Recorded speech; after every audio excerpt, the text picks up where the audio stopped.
Climate Week is set to start in New York City. That's the largest annual climate event of its kind. And as thousands prepare to take part, we are looking at the ways that we consume energy. 2/3 of U.S. adults say that the country should prioritize developing renewable energy over oil, coal, and natural gas production. According to the 2023 Pew Research Center survey, Americans want to see wind and solar energy alternatives. But these solar devices also rely on critical minerals that must be mined. So joining us right now is Ernest Scheyder, senior correspondent for Reuters and author of The War Below, Lithium, Copper, and the Global Battle to Power Our Lives, to talk about mining's links to helping fight climate change. Ernest, good morning. Welcome to the show. Hey, it's great to be with you, Gio.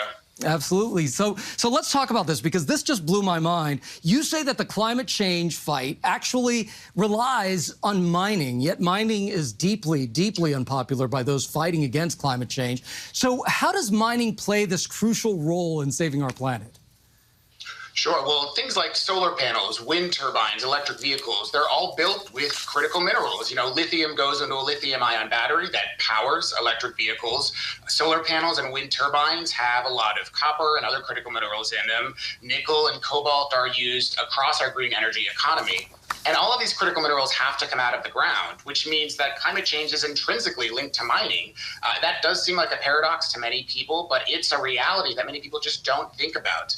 And so the more we actually have a deep discussion about where and how we want to get these critical minerals, then actually we're going to be doing better in our fight against climate change. I mean, that's absolutely fascinating. And you also say that this fight and our energy transition is about so much more than just electric cars. So what should everyday Americans be demanding of policymakers when it comes to fighting climate change?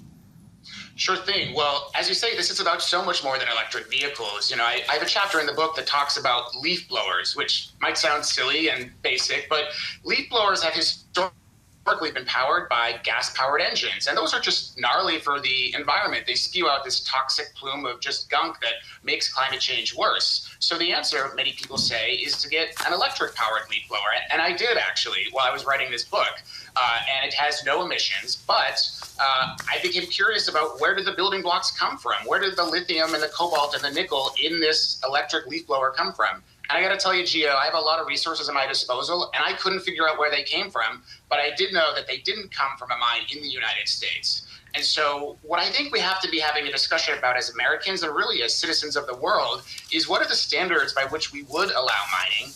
Are there some places too special to mine? And are there places where we would allow extraction to occur? We're not really having those discussions right now. Just take this as a factoid, Gio. The law that's governed mining in the United States has been around since 1872. Wow. It was signed by President Ulysses S. Grant. Now, I wasn't around then, but I can make a pretty serious bet that President Grant did not envision our climate fight. He did not envision iPhones. He did not envision solar panels. The law is just written for a very, very, very different time. And so we're not really debating right now, okay, what does it look like to have a law for mining in the 21st century that would allow Americans to have more production here at home? And I think more regional production actually matters, especially if we're going to talk about reducing emissions. You know, just think about it, Gio. It was 4 or 4.5 years ago that the world discovered the coronavirus pandemic. And in the United States, we got shocked that we learned there were no masks being made here. And that's just one example of a supply chain, which can seem like a silly and innocuous thing, but it matters, because where we get the building blocks of our everyday lives really does matter. So right now, and there are so many more examples, I know, in your book, The War Below. So thank you so much. And by the way, to be clear, that leaf blower did work. It did work. It did. It did. Ernest Scheyder, thank you so much for joining us here on ABC News Live Weekend. We appreciate you.